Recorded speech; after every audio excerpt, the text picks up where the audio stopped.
Hello, Emmanuel. This is Pastor Paul, and welcome to session 12 in Habits of Grace.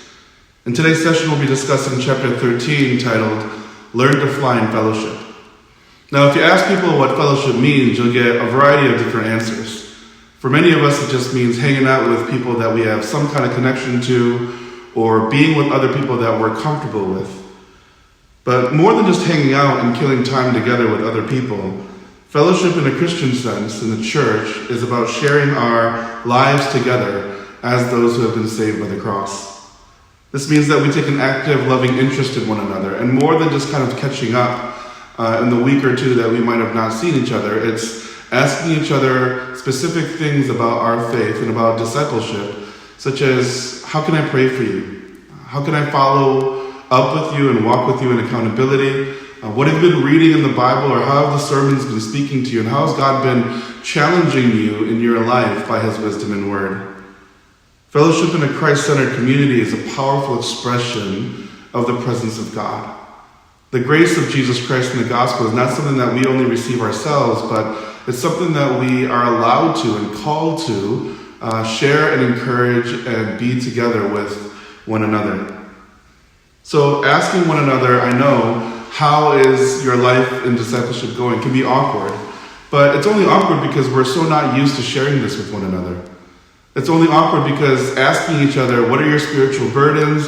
How can I pray for you, but also pray with you right now? And these things that Christ calls us to are difficult because we're so not used to it. But the challenge of the gospel and the example of the ministry of Jesus is that he lives this out, not just in teaching it, but in modeling it and giving it and doing it with and for the disciples.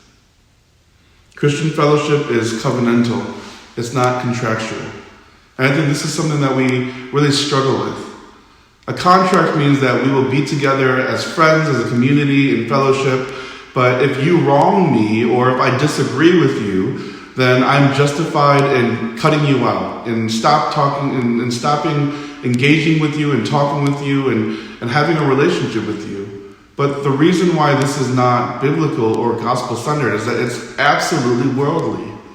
The love of Christ, the grace of Jesus Christ, is something that is given and continue to be given, even though we are unworthy of it, and even if at times there's division among us. A covenantal love, a covenantal engagement, a covenantal fellowship means that we commit to loving one another in and through all things, even when it's difficult, and we fight and we engage and we wrestle to forgive, to confess, and to grow in our love and knowledge of not just one another, but the love that we have been given first by Christ. This is the love, this is the fellowship that we have been given, and this is why it's so primarily important that we not just accept it, but that we are able to practice it, share it, and give it to each other. Fellowship to and for one another is to be a clear, humble, and encouraging reflection of how we have been loved first by Christ. It's a commitment of Christ-like love and encouragement. So here are a couple of reflection questions for us to consider as we think about how we can grow and establish in the fellowship of the gospel. First is this: have you fallen prey to the temptation to be a lone wolf Christian?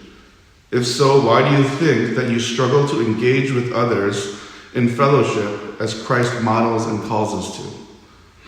Second, in the Christian fellowship that you have, is the primary center of your connections, topics of conversation, etc., the person and work of Jesus, or are other things more important, like sports or personal interests? And third, how can you intentionally cultivate fellowship with brothers and sisters in the faith, in which you can honor God and encouraging one another to grow in the knowledge and love of Christ?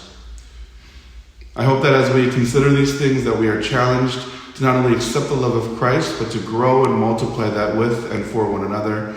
And I look forward to seeing you soon next week, and I continue to think and pray for you. Have a great week, Emmanuel.